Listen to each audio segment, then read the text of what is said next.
Welcome to Didcasts from the University of Chicago Divinity School. For more of our podcasts and information about our terms of use, please see our website, divinity.uchicago.edu/podcasts.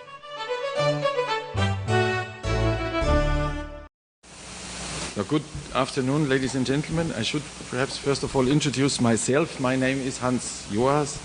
I'm a German sociologist who teaches here at the University of Chicago 1 quarter per year. And I'm proud to say I've been a member of the Committee on Social Thought at this university for more than 10 years. It is my great privilege and honor to introduce to you today our speaker, Robert Bellah, Professor of Sociology Emeritus at the University of California, Berkeley, perhaps the greatest living sociologist of religion in the world. Yeah. Thank you.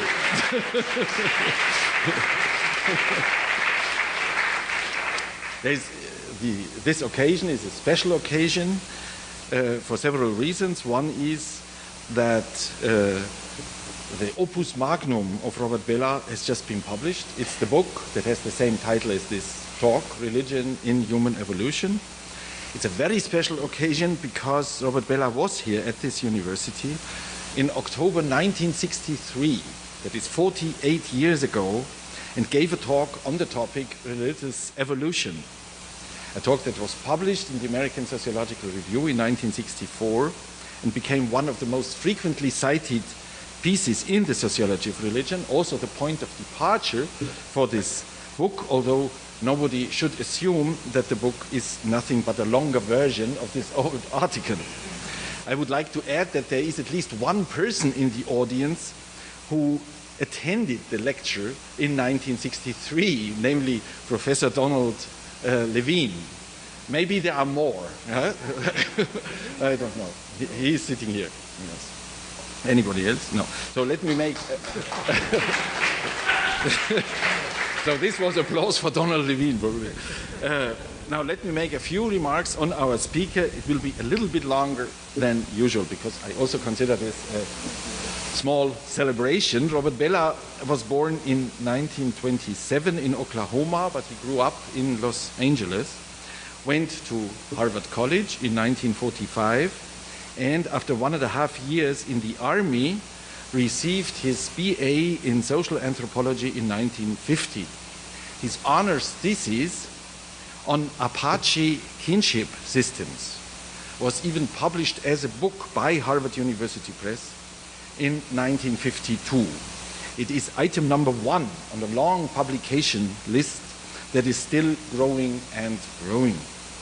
After that, Robert Bellah decided to pursue doctoral studies in both sociology and Far Eastern languages.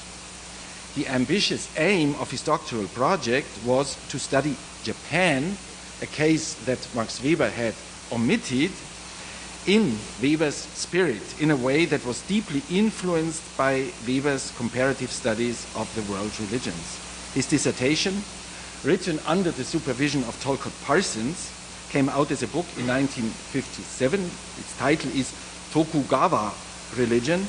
It's still in print. It's not only one of the most important sociological studies on Japan ever written, but also representative for the sophisticated work done in the context of modernization theory in the 1950s. I will not say much, but I would like to mention that after that came a very difficult phase in Robert Bellah's life in the 1950s because of a short time in which he considered himself a Marxist and even joined a communist organization. He came under considerable pressure at Harvard to denounce his former comrades. Instead of complying, he left Harvard and continued his career at McGill University in Montreal, Canada, but now not at an Institute for Japanese Studies, but at an Institute for Islamic Studies, a step that led to a further considerable broadening of his basis for the comparative studies about religion. In 1961, he was allowed to return to Harvard, and in 1967, he accepted an offer from Berkeley. Some of the articles he published in the 1960s, like the very famous article on civil, he doesn't like his own article, but the very famous article on civil religion in America, and the article I was referring to in the introduction, Religious Evolution, made Robert Bellah an influential public intellectual. The brilliance of his writing style became more and more visible. In my eyes, his book, The Broken Covenant, published in 1975, is a particularly impressive example. Whereas some, and I quote José Casanova, see this book mostly as a critical Jeremiad against the idolatrous corruption of the American civil religion to justify the Vietnam War, I see it as much more, namely a methodologically innovative attempt at analyzing cultural myths and their internal tensions. While Parsons never really offered profound analyses of any particular culture, but reduced them to relatively abstract entities like norms and values, Robert Bellah, from an early point on, was much more sensitive to the character of symbols and the dynamics of symbolization processes. The theological writings of Paul Tillich, with whom Bellah had come into contact at Harvard, were crucial inspirations in this regard.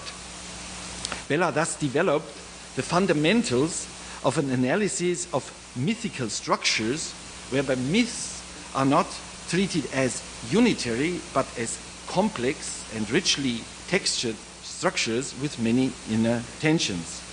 On that basis, he went on to write with a group of co-authors his best-selling book, Habits of the Heart, published in 1985, and he also gave a lecture on the basis of that book here in this very room in 1985, and I was in the audience. This is an empirical study about individualism and commitment in American life. I will not say much about this book here, just perhaps defend it against the assumption that it was a politically conservative book. I think Bellah's call for a community of substance rich in traditions should not be understood as a reactionary reversion to ways of life of the distant past. Quite the reverse. The book articulates a search for social movements which might guide a cultural shift in America towards a more vigorous democratic culture. Movements which would, for example, find inspiration in the ideals of the civil rights movement of the 1950s and 60s. Yeah. Let me come to a conclusion. You're probably already growing impatient. Let me conclude by saying that I take it to be a remarkable fact that in the biographies of many of the great sociologists of our time, they are not only sociologists as intellectual mentors, but also theologians and philosophers of religion. As one could characterize the great late Israeli sociologist Shmuel Eisenstadt to be the synthesis of Max Weber and Martin Buber, I would characterize Robert Bellah as the synthesis of Talcott Parsons and Paul Tillich. When I mentioned this idea to Bob Bellah some years ago, his response was that I am the second person to have invented this formula. The first was the great Marxist Barrington Moore. But what for Barrington Moore was a combination of two unappealing theoretical approaches, a cultural sociology and a theology, has led to the masterpiece about which you will now finally hear from the master himself.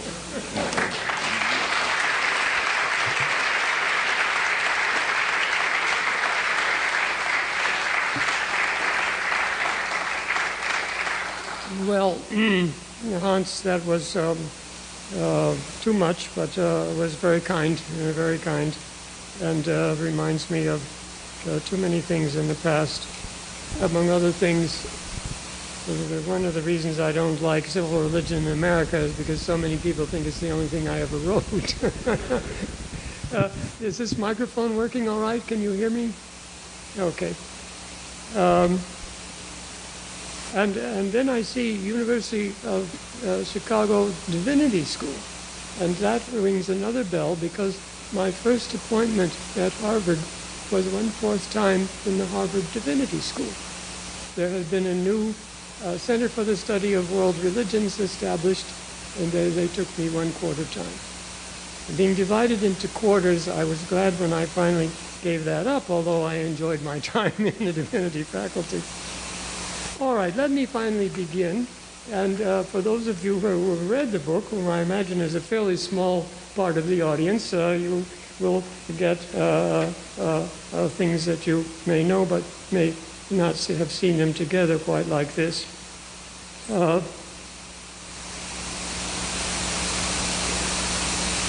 Hans has already referred to the previous lecture on the essay Religious Evolution, which of course reminds me that much of what Hans said about me in terms of the study of symbols and myths is also true of Cliff. And Cliff, very much to my regret, has left us just a few years ago, but he and I were lifelong friends and mutual critics. And that person that I was 48 years ago, whom I can hardly imagine, I remember that, of course, it was Cliff who asked me to come here and speak, and that after I had given my lecture, Cliff came up to the podium to take me to dinner, and he said, "I loved your talk, though I disagree with it completely." I cannot quite forgive Cliff for dying before he could read the new book and see what he would say about that. But over the years in between, he liked my work quite a lot. But his spirit hovers over this lecture tonight, this afternoon. And of course, why Cliff said he disagreed with this, something a recent review pointed to without explaining it, there was a long tradition in anthropology, particularly in the late 19th century, of thinking about religious evolution as going from these barbaric people who perhaps had no religion at all, up through various stages to the wonderful, generous and noble religion that we have. And that kind of triumphalism had been rejected harshly in anthropology. And Cliff felt that no matter what disclaimers I made, that all religions had the same dignity, it was still a dangerous notion. So here in Chicago, again, I want to proclaim my rejection of any notion of higher and lower religions. And I will call on Stephen Jay Gould as my witness when he said that the single-celled bacteria are, quote, "the organisms that were in the beginning, are now, and probably ever shall be, until the sun runs out of fuel, the dominant creatures on Earth by any standard evolutionary criterion." And bacteria, as far as I know, have no religion at all. So I would start my book with Cliff's definition of religion, just so you know what I mean, for those of you who haven't had a chance to look at the book. Religion and evolution are two heavily contested terms, and a book with it, both in the title, is going to have a lot of problems, but this audience is encouraging. Cliff wrote, "Religion is a system of symbols which, when enacted by human beings, establishes powerful, pervasive, and long-lasting moods and motivations that make sense of an idea of a general order of existence." A general order of existence. I had actually planned to open my remarks until Hans stole part of my opening from me, with two comments, one-liners from two great natural scientists that I think you will know who they are. The most incomprehensible thing about the universe is that it is comprehensible. Albert Einstein. The more the universe seems comprehensible, the more it seems pointless. Steven Weinberg. Now, if even the great physicists have to worry about a general order of existence, whether it is comprehensible and what it means if it is, then Cliff's definition is broad indeed and includes a great many things. To define religion as quote-unquote belief in God, and there have been books published on the evolution of religion that basically take that point of view and end up talking only about Judaism, Christianity, and Islam, or mainly about it, I simply think won't do.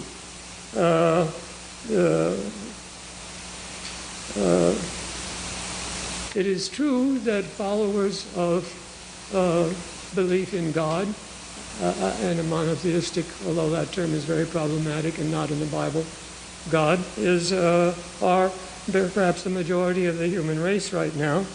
Nonetheless, of the thousands of known religions, these three make up a tiny minority. And it is very problematic to define religion as such by such a narrow view. Important though God is, God in the sense that it is used in those three religions is unique and not found anywhere else, of which, of course, Karl Barth and others are quite proud, so it's not a criticism. To put religion in the largest possible context in my book, I considered it in terms of evolution and began with deep biology. That means that I accept Darwinian evolution and the idea of natural selection and reject any notion of creationism or intelligent design. That's just to warn you in advance of what I'm trying to do. But though I accept the idea of natural selection as basic, I don't have to accept Darwin's characterization of it in Chapter 2 of The Origin of Species as the struggle for existence, a term that actually came from Malthus. Or Spencer's characterization, which Darwin, after long hesitation, accepted, namely the survival of the fittest. Although some biologists do understand natural selection in terms rather close to the idea of competition in classical economics, which is what I think really lay behind both of those characterizations. Today we have a more comprehensive view without rejecting in any way Darwin. One of the things that struck me as I read a lot of biology was how many people refer to Darwin, and not just out of respect, but because his work is still alive. And yet I've heard people criticize sociologists for harping on Marx, Weber, and Durkheim. We do, because they are still alive. Nonetheless, Martin Novak, a leading mathematical biologist, for example, in his important new book, Super Cooperators, and he's an absolutely down-the-line evolutionary biologist, argues that we have to add a third thing to variation and selection in defining natural selection, namely cooperation. Because he proves this mathematically with game theory, beyond what I can understand, but he makes a case outside of the mathematical side. Variation and selection alone would lead to the early collapse and end of natural selection and thus of life itself. Cooperation has to be part of the story, or we wouldn't be here. That doesn't mean we'll be here very long, but at least for the moment we're here. Others have discovered that there are conditions under which selection pressures are, the technical term is relaxed, allowing things to happen that relentless selection pressures alone would have suppressed, things especially important at higher levels of complexity. What emerges when selection pressures are relaxed may turn out to be highly adaptive, or they may not. But in any case, they are not the result of selection pressure in the first place. And that's what makes them so interesting. Let us now go back far in time to where I see the first development that would much later, and only among human beings, lead to religion. At least 200 million years ago, the first mammals gave birth to helpless offspring that could not survive without parental, usually maternal, care. These infants lacked the capacity to survive on their own, and without parental care, they would die. Sarah Hrdy, in evolutionary anthropology at the University of California at Davis, notes that, quote, wherever parental care evolved, it marked a watershed in the way animals perceived other individuals, with profound implications for the way vertebrate brains were structured. And then she points to the special development of parental care among mammals. Nowhere have these cognitive and neurobiological transformations, she writes, been more revolutionary than among mammals. Mammal mothers fall in a class by themselves. Lactating mothers date back to the end of the Triassic, around 220 million years ago. This is when babies began to be born so helpless that mothers needed to be attuned to the smells, sounds, and slightest perturbations in the conditions of vulnerable young that had to be kept both warm and fed. The suite of capacities that develop from the emergence of parental care are absolutely basic to the entire story I want to tell, basic to the development of empathy and ultimately ethics, even among species of animals, and ultimately religion among humans. So as the images in many religious traditions indicate, religion begins in the nurturing relationship between mother and child. I would like to turn to the work of an early ethologist, Irenaeus Abel Ibisfeld, to discuss some of the wider implications of parental care. Parental care, he writes, unites the parents with their offspring, but also with each other. We drew attention to the fact that only animals that care for their young have formed groups. They all do it by means of behavior patterns of cherishing, which originate from parental care, and by making use of infantile signals which activate this behavior. In short, what Abel Ibisfeld calls cherishing between mother and child is the basis of every kind of love, and we can see cherishing and love long before modern humans, even though many bright people from Descartes to Dawkins argue that animals are completely programmed automatons, and so would deny that we're being anthropomorphic to say they know anything about love. I'll leave that alone. We can see parental care as giving rise to kinship, that is, continued relations between individuals based on birth, relations between parents and children, relations based on common birth, that is, between siblings. But kinship was not the only form of relation that emerged among early mammals.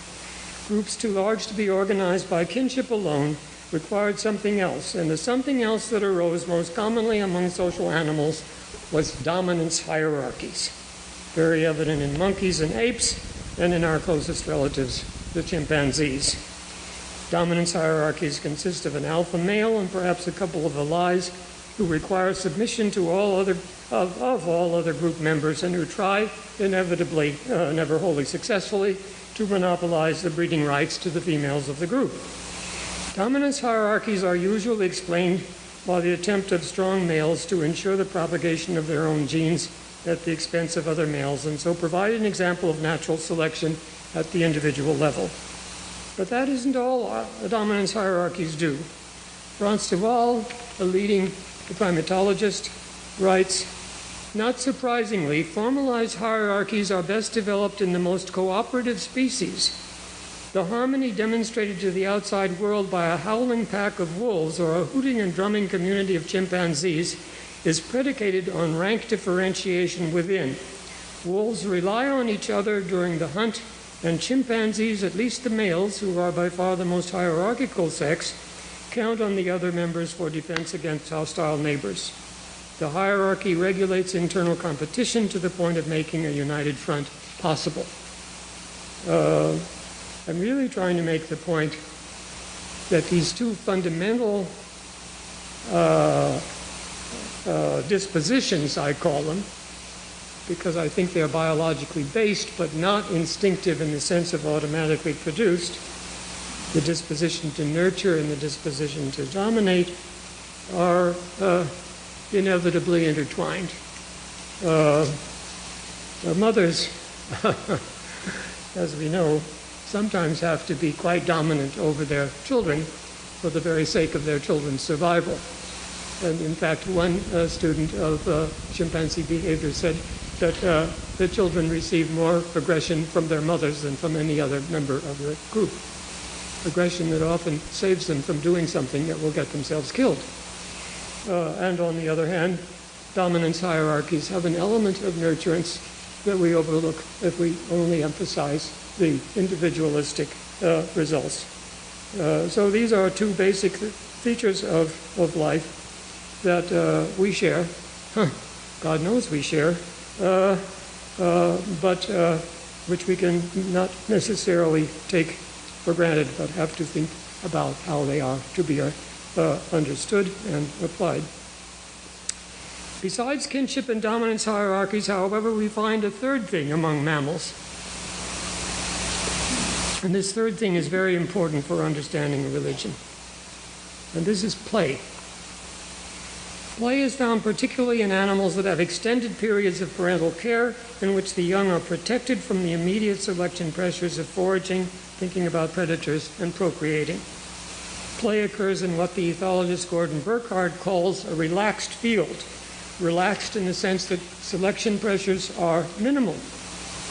It is through some bodily gesture in dogs and wolves, a play bow, in apes, and an arm gesture, that one signals to another that one wants to play.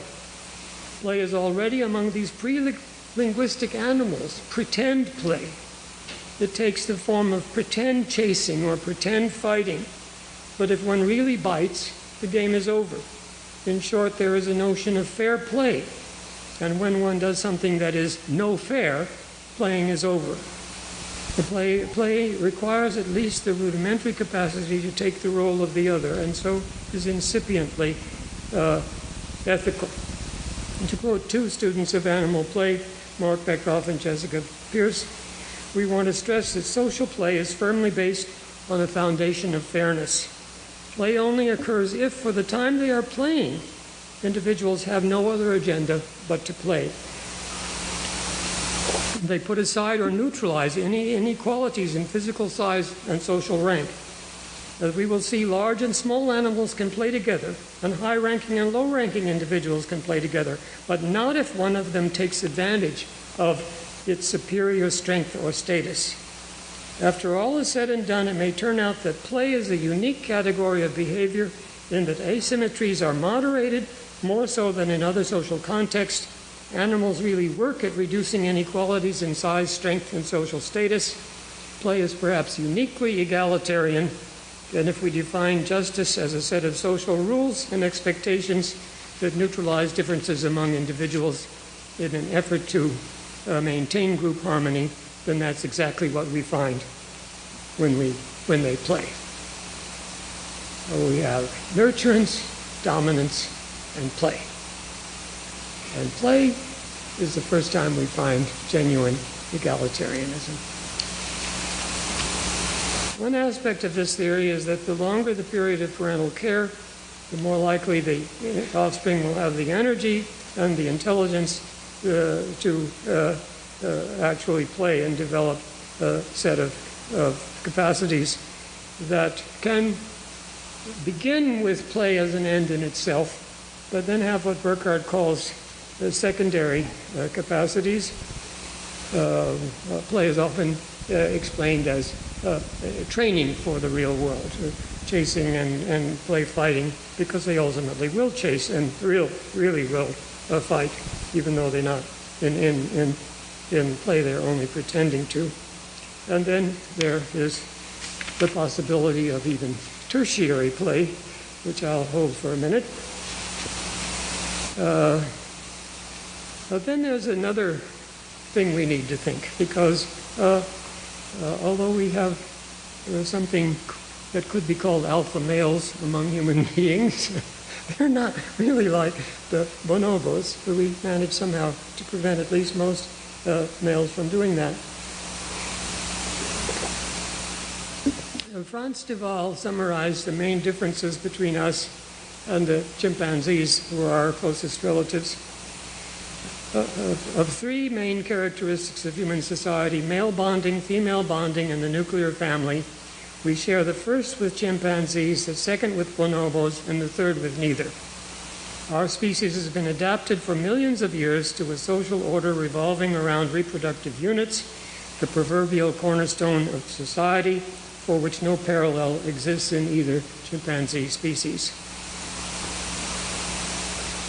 So, early human groups lacked an alpha male and were collections of nuclear families. What accounts for this difference? The absence of a disposition to dominance? I don't think so. Rather, a different kind of society that made possible a different kind of family. Here I want to draw on the work of the anthropologist Christopher Bohm, particularly in his book Hierarchy in the Forest. Bohm argues that we share with the chimpanzees and the bonobos a tendency toward despotism, that is, a disposition toward dominance.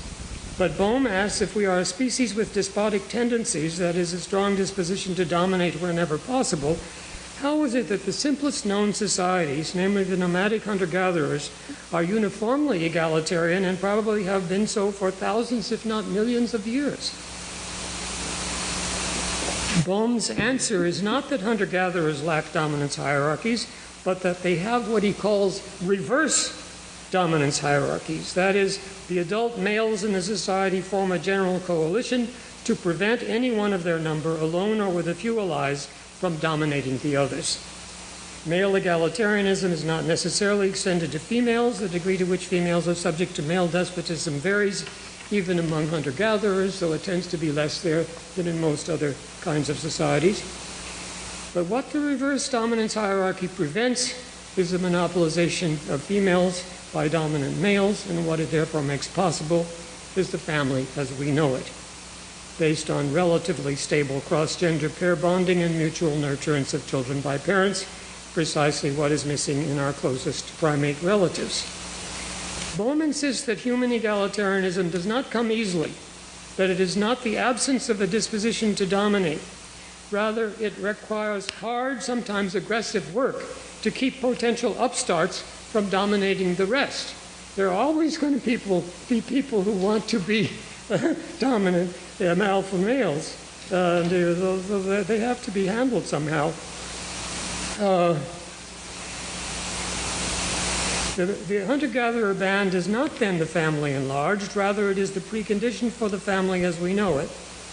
Bohm summarizes. There appear to be two components of this kind of egalitarian social control. One is the moral community incorporating strong forces for social conformity.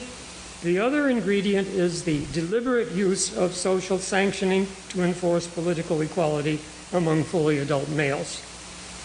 I would add ritual as the common expression of the moral community, without which the process of sanctioning would make no sense. Bohm is especially good on the way sanctioning works. Potential upstarts are first ridiculed, then shunned, and if they persist, killed. That's one way to handle upstarts. But he describes how this system of increasingly severe sanctions works and gives examples from every continent. He is perhaps less good at what I think is equally necessary, that is the strong pull of social solidarity, especially as expressed in ritual, that rewards the renunciation of dominance and a sense of full social acceptance. But where did ritual come from? Could it be one of Burckhart's tertiary play processes that developed only among humans? Remember that ritual has many of the features of play. It has no obvious function.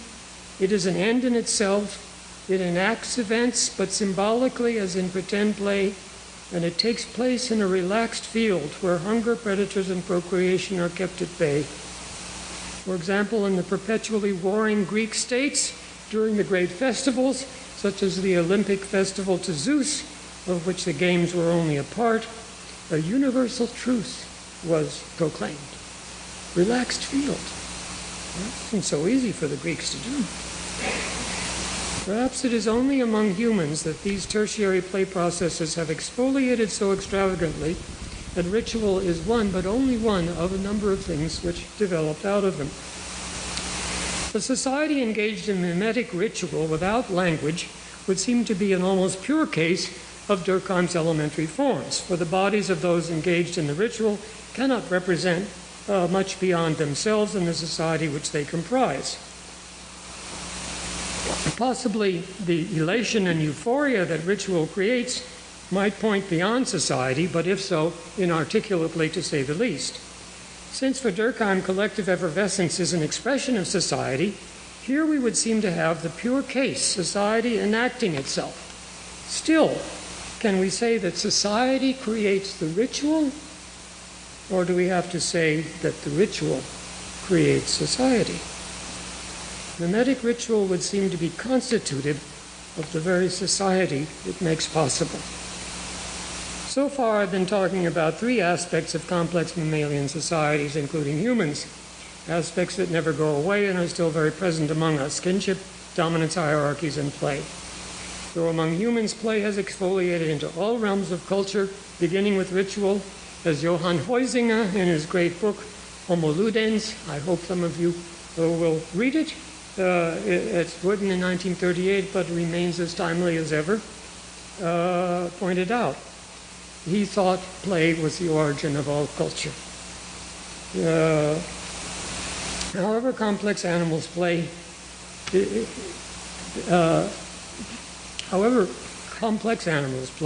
that capacity to represent reality beyond the episodes of play itself is unique to humans.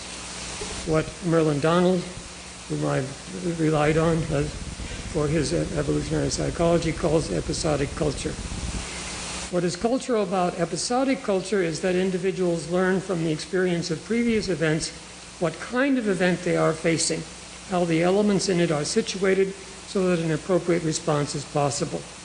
For example, a chimpanzee invited by another to play understands what happens in a play situation and is able to make the right decisions that then follow. A great deal of learning about how to respond to events goes on from early infancy. This we share with higher mammals. But when Donald speaks of mimetic culture as the next stage of cultural development, then we see that something else happens. Mimetic action involves using one's body to represent oneself and others in some kind of event. It moves beyond mammalian episodic event consciousness by representing events, an event about events. We're already moving into more complexity, even without language, with human bodily behavior, and I think ritual already before language. Donald argues that some form of voluntary voice modulation, he calls it prosodic control of the voice, was necessarily part of this evolution. You know, Stephen Mithen has written a book called The Singing Neanderthals. The Neanderthals couldn't talk, but they could sing. So mimetic might sound like it's a mime who doesn't speak. That's not what it means. When it's primarily use of the body, but prosodic use of the voice is also bodily, of course. Speech is bodily, and that develops in the mimetic stage. Once acquired, the mimetic mode of representation seems to call out for something more, at least so Donald argues. Linguistic universals spring from the context in which real-world languages are learned, and more important, he writes, in which they evolved. Like any other set of conventions, linguistic conventions are shaped by the situations in which they originated. They have mimetic origins. Thus, once we change our paradigm, the features of universal grammar emerge smoothly from a close analysis of gesture, mime, and imitative behavior. This is a not-so-covert critique of Noam Chomsky. The language instinct is not just a module in your head. It arises from lived reality, according to Donald. The language instinct exists, but it is a domain general, not a domain-specific instinct impelled by a deep deep drive towards conceptual clarification. That's a rather startling conclusion to that quote. Why this drive toward conceptual clarification? Donald suggests that there was a need for a more coherent representation of the world than was possible through mimesis. Therefore, he writes, the possibility must be entertained that the primary human adaptation was not language qua language, but rather integrative, initially mythical thought. Now, we needed myth, and we invented language because we needed myth, not the other way around. It's a little startling.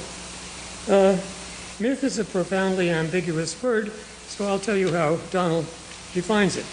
Mythical thought, in our terms, says Donald, might be regarded as a unified, collectively held system of explanatory and regulatory metaphors. The mind has expanded its reach beyond the episodic perception of events, beyond the mimetic reconstruction of episodes, to a comprehensive modeling of the entire human universe.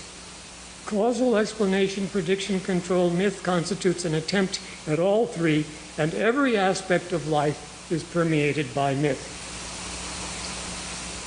It is because of, in this sense, the primacy of myth over language that Donald calls the stage after mimetic culture mythic culture. Donald, in emphasizing the cognitive role of myth, approaches the view of Claude Lévi-Strauss, the anthropologist who, more than any other, has emphasized the intellectual functions of myth. Lévi-Strauss, nonetheless, does not think myth as is a form of early science or a primitive precursor to it, but of having a different cognitive function. He writes, to say that a way of thinking myth is disinterested and that it is an intellectual way of thinking does not mean at all that it is equal to scientific thinking. It remains different because its aim is to reach by the shortest possible means a general understanding of the universe. And not only a general, but a total, italics, understanding. That is, it is a way of thinking which must imply that if you don't understand everything, you can't explain anything. Lévi-Strauss. So a big jump here. When mythic culture emerges in terms of social structure, we are still at the stage of hunter-gatherer egalitarianism based on reverse dominance hierarchies. Language, however, gave humans enormous powers of innovation in many spheres, and though much more slowly than we might imagine in terms of recent history, to larger surpluses. The surpluses resulting from agriculture allowed much larger groups to farm, and there was accumulated wealth that began to seem worth fighting over. You see why I needed a 700-page book.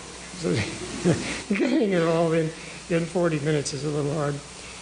Forager egalitarianism came to a close, and overt dominance hierarchies began to re-emerge. First with simple chiefdoms, then with paramount chiefdoms, and then with powerful early states where the focus was no longer on the group dancing out its common beliefs together in a ritual enactment of myth. The focus now was on one man, and it always was a man, who claimed a new status as intermediary with a new kind of supernatural power, no longer the elusive spirits and powerful beings of hunter-gatherer myths, but gods, superordinate in a new way, who had to be worshipped and pacified, and whose favor the emerging rulers claimed to provide. Kings as gods and gods as kings emerged together for the first time in the late 4th and early 3rd millennium BCE. We really can date it. Most of the things I've talked about earlier we can't at all closely. Early states, however, led to even larger, more urban, richer, and more contentious polities, out of which in the 1st millennium BCE came a new kind of figure who called the existing society in question and offered a new universal ethic in what we know as the axial age, 1st millennium BCE. More than half of my book is devoted to the axial age in Israel, Greece, China, and India. It is then that the third human cultural capacity after the mimetic and mythic emerges, namely the theoretic, the capacity to think critically, both cognitively and ethically. To summarize what was going on, let me turn to a passage from the work of Benjamin Schwartz about ancient China. where he takes Confucius as a figure from whom he can generalize about the axial age. Schwartz writes, "I should like to say a word about Confucius's image of moral evil. In fact, the description of these evil tendencies which impede the achievement of the good is strikingly similar to the diagnoses made by prophets, wise men, and philosophers in all the high civilizations of this period. The unbridled pursuit of wealth, power, fame, sensual passion, arrogance, and pride." We're talking about the first millennium BCE, but we might be talking about our own lovely society. These themes figure centrally as a source of, quote-unquote, the difficulty. The language of the vices lends itself comparatively easily to translation into the vocabulary of Gautama Buddha, Plato, and the Hebrew prophets. The material development of all the high civilizations had enormously increased the opportunities, at least for certain strata, for aggrandizement of power, increase of luxury, and pursuit of status and prestige. It is precisely in the moral orientations of the creative minorities of the first millennium that we find a resounding no to certain characteristic modes of human self-affirmation which had emerged with the progress of civilization. For them, the divine no longer dwelt in the manifestations of power, wealth, and external glory. So much Ben Schwartz. What Schwartz calls the creative minority of the axial age was a return to hunter-gatherer egalitarianism, but this time in the sphere of universal ethics and as an ongoing, still unrealized to this day, project for social change. Each axial age culture is a world in itself and would take at least a lecture to explain. I've decided to use my limited time today to look extremely quickly at the remarkable and very long history that made the axial age possible, then to touch briefly on the axial age and conclude with a few remarks about what all this means to us. I've argued that theory begins in the axial age, and I believe that the reflexive, critical kind of theory that we usually mean by the term does indeed begin then. It is then that critical thinking about nature begins, although the word science and scientist, which we would use even for those ancient times, didn't emerge until well into the 19th century. But theory was also in that period developed in fields such as ethics, politics, and religion. In a much looser sense, theory can be said to have existed wherever trial and error learning occurred. That result X follows event Y and can be counted on to do so is the basis of useful knowledge, a term we could use for the earliest forms of what would become science. However, as long as critical reflection never got beyond as long as critical reflection never reflected on critical reflection itself, what has been called second-order thinking, thinking about thinking, then theory in the technical sense does not exist. Although much knowledge of causation accumulated over the millennia, there was nothing that could be called scientific method. The term is itself 19th century, and one trial and error discovery or invention does not necessarily lead to another. That changed dramatically in the 17th century when what is called rapid discovery science began, and one discovery did indeed lead to another.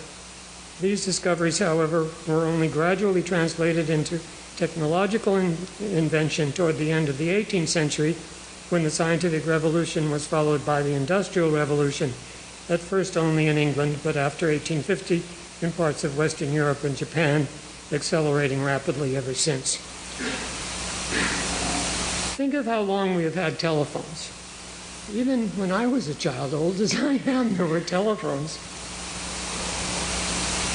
But then think about cell phones, email, texting, Facebook, Twitter, and whatever will be coming tomorrow, because we live in a world of explosive technological change.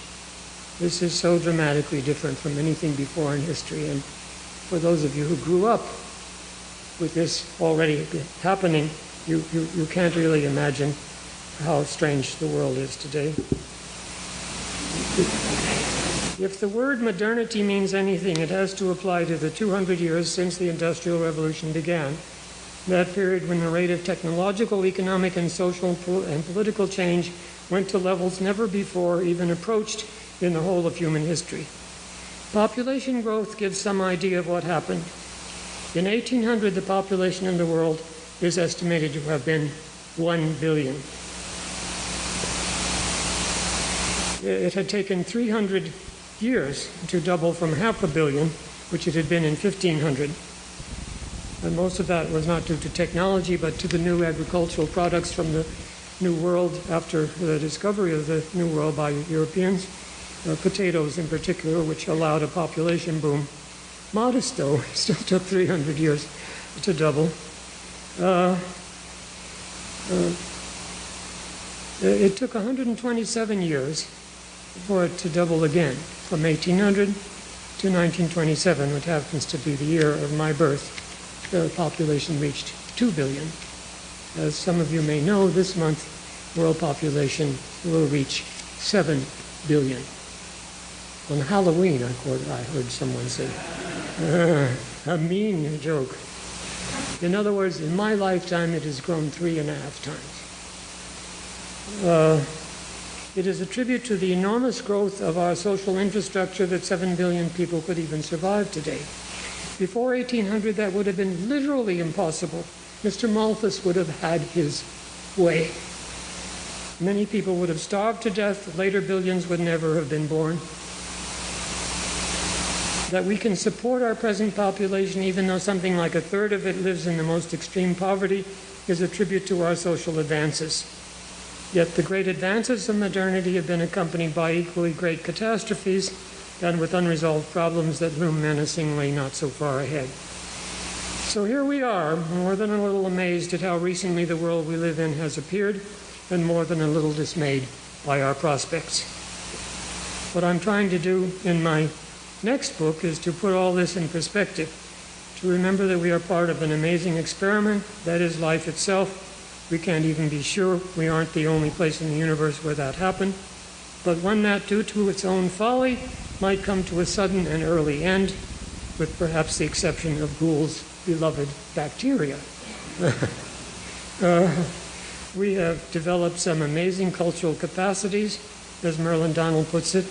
We've gone from mimetic culture, through which we can communicate with the subtlest bodily and vocal movements, even before language, to mythic culture, in which we have created both the great narratives of the world of religion, accounting for everything from the beginning, and the small narratives which tell us who we are and who those we love are. To theoretic culture, through which we have quite recently discovered, as Einstein noted, that the universe is comprehensible, and begun to think about the ethical demands that such a universe entails in both how we treat each other and how we treat the natural environment. Even though we have these amazing capacities, we live our lives still today in something like the forms that the early mammals developed: kinship, dominance, hierarchies, and play. If the nuclear family, which the evolutionary anthropologists suggest is coterminous with our species, and so at least several 100,000 years old, is fragile today, so has it always been. The picket fence and the family by the fireside was never more than a passing dream.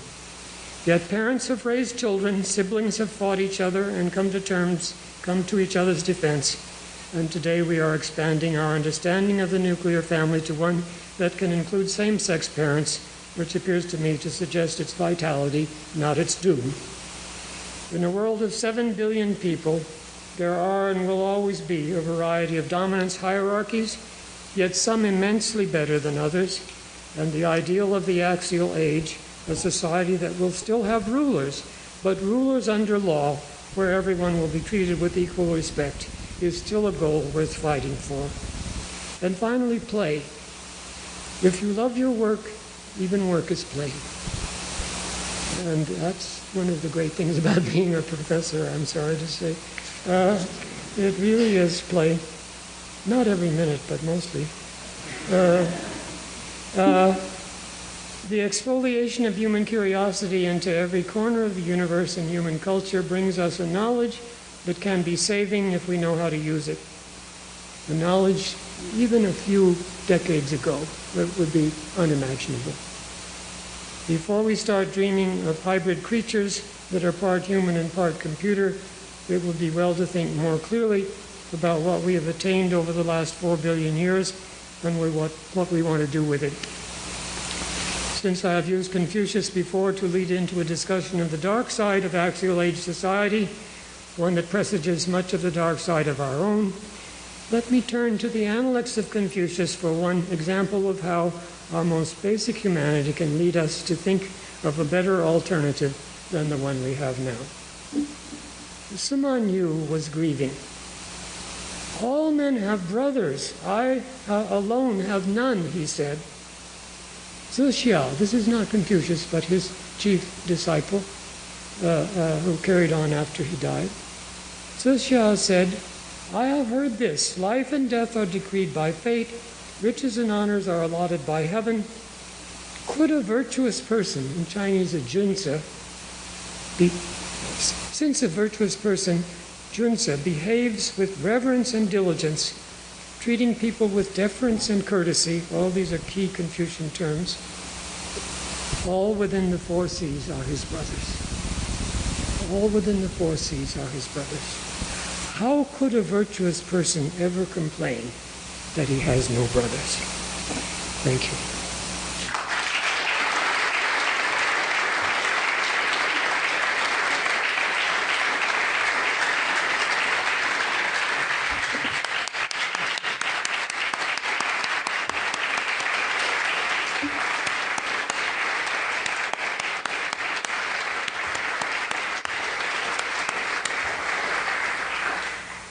Thank you so much, Bob, for this introduction into some of the main ideas in your magisterial new book. Now, there is time for some questions, or comments, or criticisms. There is one already. Let me say that at the age of 84, standing that long is not, so I have to take the question sitting down. Yes? Please. Actually, Stephen J. Gould's comment, I think, is a variation and may build upon a comment made by J.B. Haldane, famous evolutionary biologist, prior to 1960, area of where I did research. When he arrived there, a clever Indian journalist there at the airport said, Professor Haldane, can you please tell me what your research in biology has told you about the nature of God?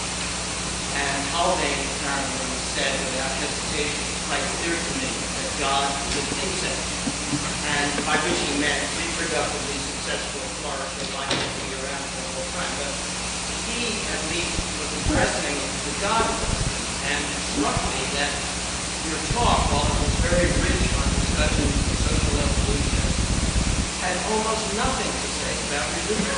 No mention of soul, no mention of the sacred, no mention of the divine, no mention of the sincerity of the for sanctity. So I'm wondering about that absence. Perhaps the book is discussed in great detail, but what can you tell us about this amazing fact noted by Einstein in the quote, that human beings have this capacity to comprehend something, and it stands as unique, and how in the world do we have a species that's able to understand? Similarly, how in the world do we have a species that has a sense of the transcendental and of the divine? I didn't hear any address of that question, which I would have thought religion and evolution would be impacted. So this struck me as a thought which was almost empty with regard to religion and the kind of concern one has for the meaning of it, the nature of it, and so forth. Actually, I was... Oh,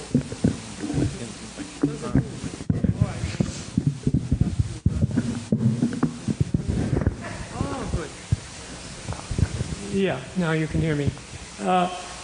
Actually, I was almost deliberately staying away from the standard recipe of talks about religion and trying to give the context in which religion might be understood.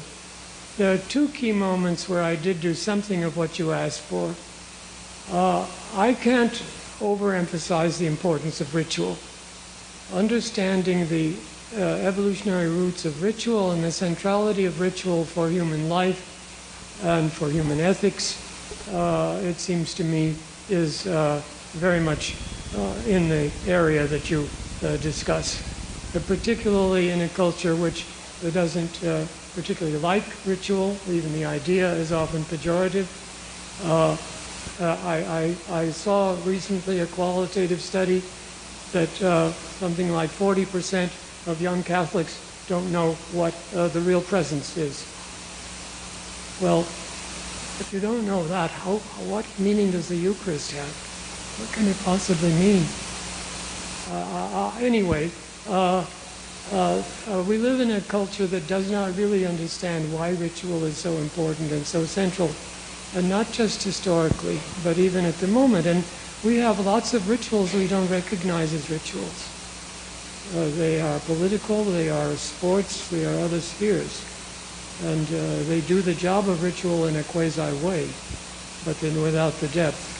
And then again, when I referred to the axial age and the recognition that worldly success and fame and wealth and power are not really the ultimate meaning of life, although that was in passing, it's very central to my very long chapters on the axial age, where I went into all these questions of transcendence and the sacred and so on.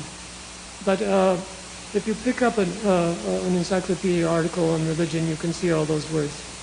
I tried to give the context in which those words might make a little more sense. Yes?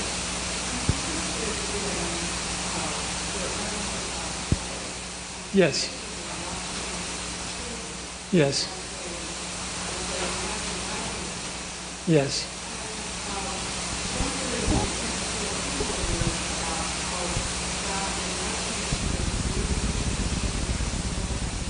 Yes.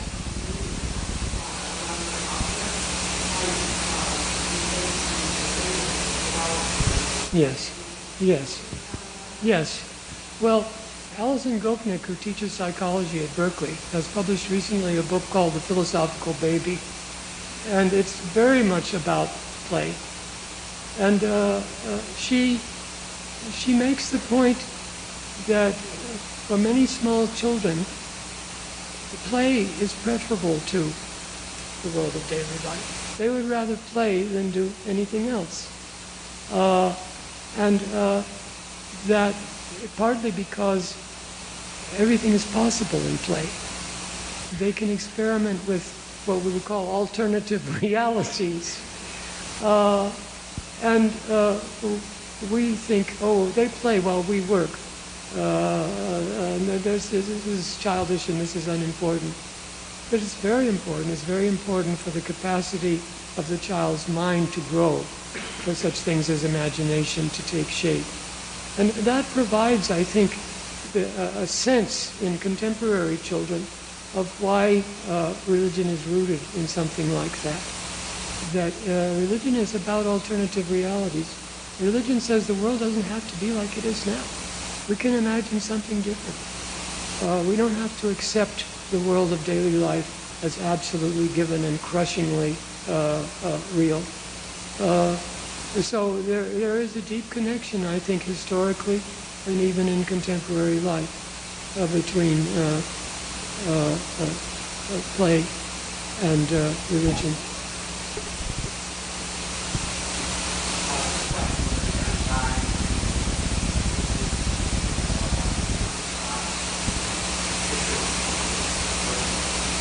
Issue of?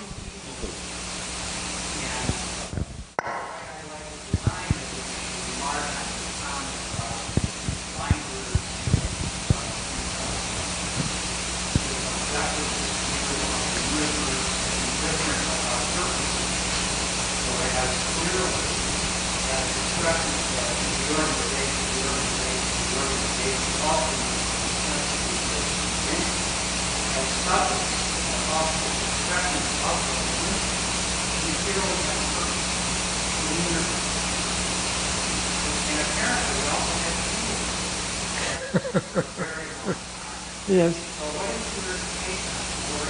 Oh, it was such an easy question. Minds much greater than mine have been cracked over that. And the usual explanation is that if God had created us to be good, whether we wanted to or not, without freedom, the goodness would be worthless. That it's only the capacity to do evil that makes it worthwhile for us to try to do good. And that's not necessarily entirely successful, but it's probably the best we got going. I don't try to answer questions of that sort in my book.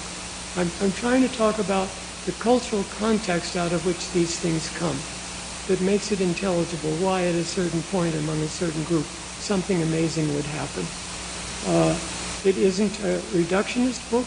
It doesn't say anything caused religion. It just says certain things probably had to be there for religion to develop. In the axial age, the first millennium BC, we have 4 great cases, which I study in detail.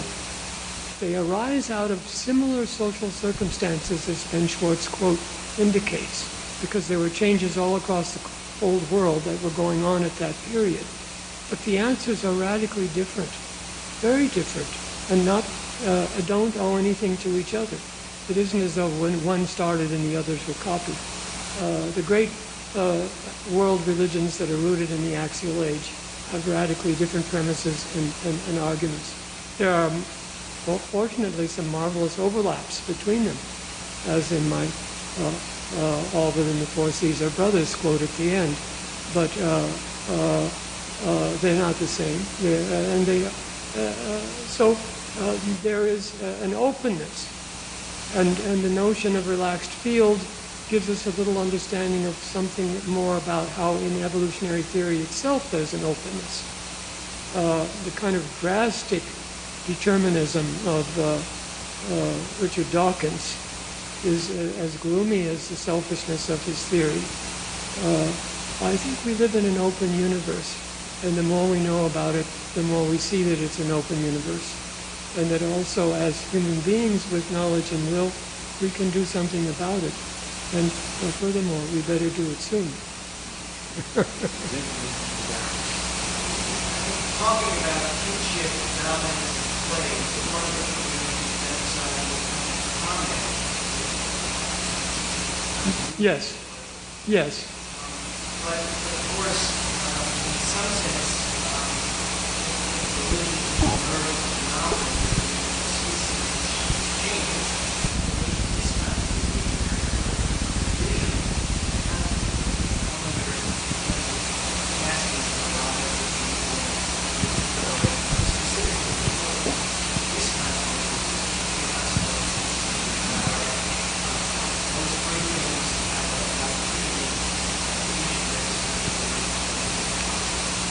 I wanted very strongly to emphasize how rooted we are in the whole of nature, all the way back to the Big Bang, all the way back to the bacteria. I mean, we share about 95% of our genes with the bacteria. We're related to everything. And many of the things that we think of as uniquely human, we are not. They are shared with other species. I've read so many people that insist that this, that, or the other thing is uniquely human, that I get kind of nauseated with that triumphalism as part of our tendency to think we're so much better than the rest of the universe. On the other hand, I don't deny, in fact, I underline those moments in which something new happens that only humans have. And it happens already before language. As I pointed out in Don's seminar this afternoon, William McNeill wrote a book about it. Even in our bodies, we're different. We're different from other apes. Only humans can keep together in time. Only humans can dance. That's very important. And of course, language is uniquely human, and that opens up enormous possibilities. No non-human species has myth. So yes, there are uniquely human things, but also no other species has the capacity to destroy all life on Earth. That is uniquely human, and we have to remember that there is a dark side to our uniqueness.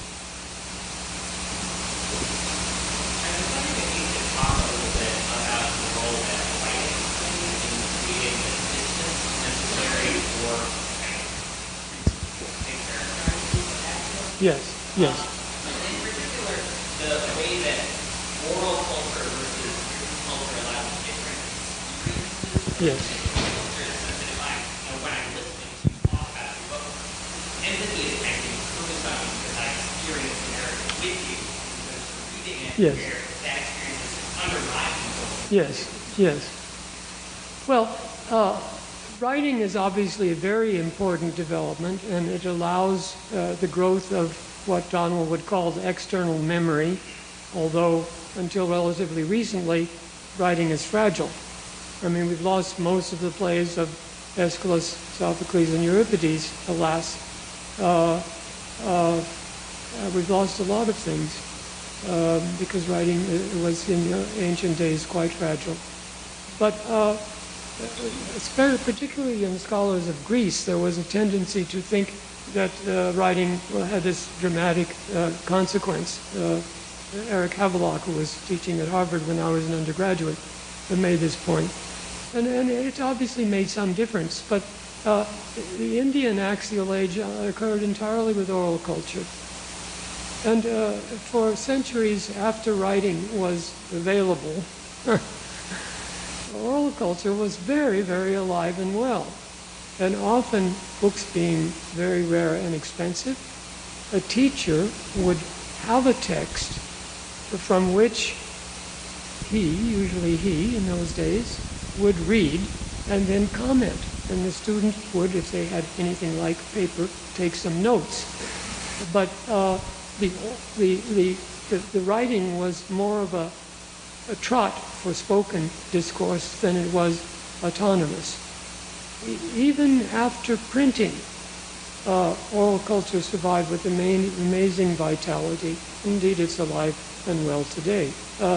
So I don't think writing, the revolutionary consequences of writing have been, I think, over-exaggerated, and important as it is, I don't particularly strongly stress it.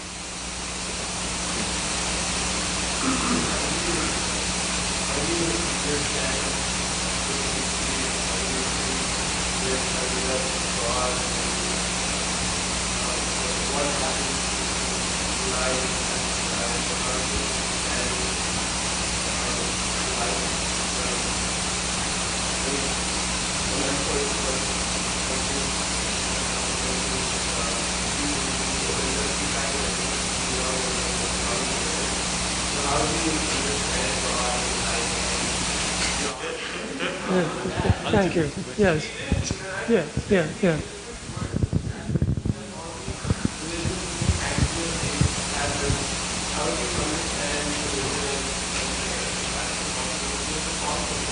So one of the things that I said in chapter 2 is that I regretted coming to the end of the work on each axial age chapter because I was to some degree converted to each one of them.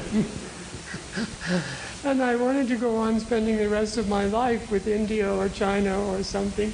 And so I must admit that I find there are many things about tribal religion that are very moving to me. The religion of the early state, which involved mass human sacrifice, somehow doesn't appeal to me too much. I'm not totally value neutral. But I didn't see it as my task in this book, even though I'm a practicing Episcopalian, and in terms of mimetic and narrative, I'm perfectly happily involved in my own faith. But this is not a book of theology, of either Christian theology or Muslim or Confucian or any other. It's an effort to understand the context in which some of those ideas emerged and what the consequences of them were. The afterlife is a fascinating thing because what the Abrahamic religions believe is so radically different from what Hindus and Buddhists believe, in that the Abrahamic religions don't believe in cyclical reincarnation and so on. And then a great many religions don't believe in the afterlife at all. It's simply a not interesting. And ancient Judaism seems to have almost nothing to say about the afterlife. So things that we take for granted because they're important in our tradition are quite variable. And for the sociologist, the question is why this variation? What are these things doing? How did they happen to come about? Not to come up with a final answer, oh, this one is right and the others are all wrong. And in fact, the final pages of my book suggest that maybe we have reached the point where we don't need to think that one is right and the others are wrong. And it doesn't mean that it's all relativistic and you just can take your choice, but that this is a large universe with a great deal of truth in it, and we can imagine alternative views to those we hold, while even though we hold to our own views with firmness and faithfulness. One of the things that we do the most in professional conferences and field religion today is kind of imminent self-critique by religious scholars about the history of scholarship without religion and the ways in which scholarship without religion does and does not emerge from ways of thinking and methods and habits of thought that predated the ideal of value-free scholarship on one hand, and on the other hand, the way in which those things that predated the ideal of value-free scholarship nonetheless continue to master into the era which identified itself with the ideal of value-free scholarship. I'm wondering if there's any extent to which, in your book, you reflect on your position as a sociologist and the history of sociology and religion, and what place that has in the process of humanity. Well, in a book that transcends, I think, any disciplinary boundaries, I think many sociologists would not recognize it as a sociological book, and a book which takes narrative absolutely centrally. I haven't gotten into that kind of thing. I am sorry to say that some of the things I read in the journals of religious studies strike me as self-defeating. I mean, the attack on the word religion itself. It's like when the anthropologists tried to throw out the word culture. You're sort of slitting your own throat. Yes, there are a lot of ways in which religion is a problematic word. I am a student of Wilfred Cantwell Smith, who was one of the first to attack the use of the word religion, and his name is invoked all the time. If people want to replace the word religion with the word faith, which is what Wilfred did, be my guest. I don't care. I don't think it gets you anywhere at all, but that's fine with me. So, yes, one cannot keep up with current scholarship without being aware of this kind of criticism and some of the ways in which its postmodernist wing goes off the deep end. But that's not what my book is about. My book is about what I can find out in the real world and using the best scholars who know actually these subjects well, whether they're biologists or whether they're classicists or whether they're specialists on ancient Buddhism.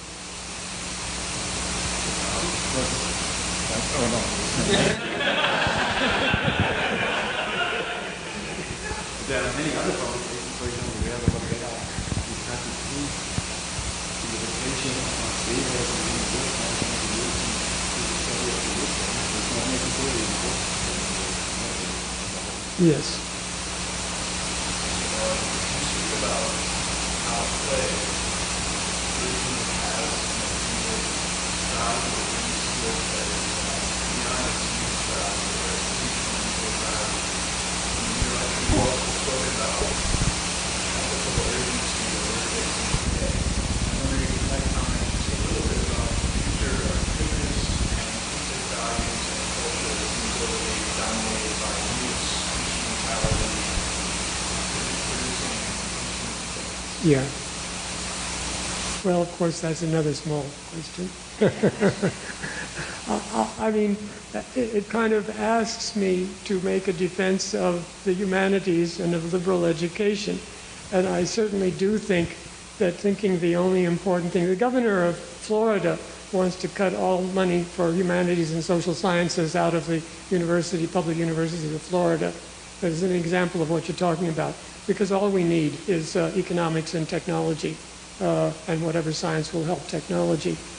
That is madness, insanity, and so on. But then we have lots of madness afoot in this country. To defend the useless, Alison Gopnik has a wonderful phrase: the usefulness of uselessness. No, we need uselessness. We need relaxed selection, relaxed fields. That life, well, as I'm saying, play and work can overlap. They can enrich each other. But if your sole focus is on how much money I'm going to make when I graduate and what major will make me the biggest salary, and I've talked to Berkeley undergraduates who think that way. It's a dark world. I can't imagine what their lives are going to be like. Rather than asking, what would I really enjoy doing the rest of my life? The only question is, what's the biggest salary I could get? I know that's rampant in our culture. What I, in my feeble way, try to suggest is that there's a lot in life besides that. Now, but one thing I could say to you, if you want to get very rich, don't become a professor. As a fellow Oklahoman and also an Episcopalian, there weren't that many in Oklahoma. I didn't grow up there. I'd also like to ask you to elaborate some more on the topic of play. I hadn't thought of it in terms of the connection with ritual, but I think that your point about the relaxed field with the selection question produced is very important in other areas. And I think sports, other competitions. But play is important in science also. Yes. In making science. Yes. Yes. How do we deal with how do we signal? How do we get without relaxed Yes. skills? Yes. Can you say some more about that? Yes. Well, I think I saw in an article recently about how many of the great discoveries in physics recently, in the last 50 years, were sort of accidental. It wasn't as though somebody started out to say, I'm going to figure out the theory of X, and then did. They stumbled on it by mistake. And then they said, oh my God, I've discovered something new. Well, there's something very playful about that whole idea of not thinking you're going to be Einstein and creating this great theory, but just tinkering around with what comes into your purview and making the most of it. And so that bringing that element of play into every sphere of life would, I think, make for a better world. But that probably doesn't answer your question, but it's what I come up with. And maybe David Tracy, and maybe then you tell me if it's. I think if David makes a question. But David should have a chance. Yes. Okay. Way more nice. It seems to me that one of the things the book does, and I haven't seen anyone else do it in is that the suspicion that most of the sociology have had for many years now on the use of evolutionary theory because of its mission in a good deal of earlier Yes. Yes. what is rightly called kind of Western triumphal Yes. way, or even a Christian Yes. triumphal Or Protestant. or Protestant. Yes, very much so. And you want to do that. You want to do it quietly. And what is striking to me is that maybe it's what you see philosophically is that you remove causality. Mm-hmm. You put it in its place, I think, you say concept doesn't turn to philosophical, too much conditions of possibility. Mm-hmm. So that even, if I read correctly, removes the triumphalism of the axial age claim Yes. by showing the conditions of possibility Yes. that they built, or the Yes. conditions of possibility that they did. Yes. Possible. Yes. Not cause. Yes. Not Yes. the latest fact. And it seems to me that when I first spent some time on it, what is it going to be? Because such a kind of usually suggests kind of a kind of triumphalist religion which answers evolution, or the triumphalist evolutionary theory which answers. Yes. That religion is. Your and is real. Yes. Yes. And it's an and that provides conditionality that might be twisted. Yes. Well, that that is a lovely way to end, David, because it's very much the way I feel about it. I want to take each religious phenomenon seriously and try to understand it and not reduce it to something non-religious, not to explain it away, and to realize that people have lived and died with this and understand why, and be moved myself by it. But basically just to show it, to help people understand the extraordinary riches of this story. It is a fantastic story, as I say in the book. The book itself is a story of stories. So it's only marginally a theoretical book. It's still a very narrative, mythical book itself. I don't think I'm doing theology or philosophy, but maybe I'm doing something like that, a little bit, and not quite what most social scientists think they're doing. But thank you for that. This is a very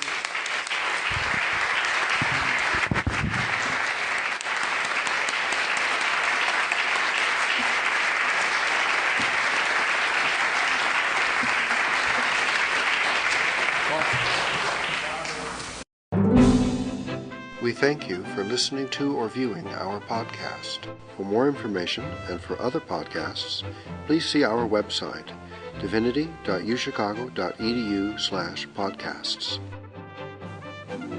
Copyright, the University of Chicago Divinity School.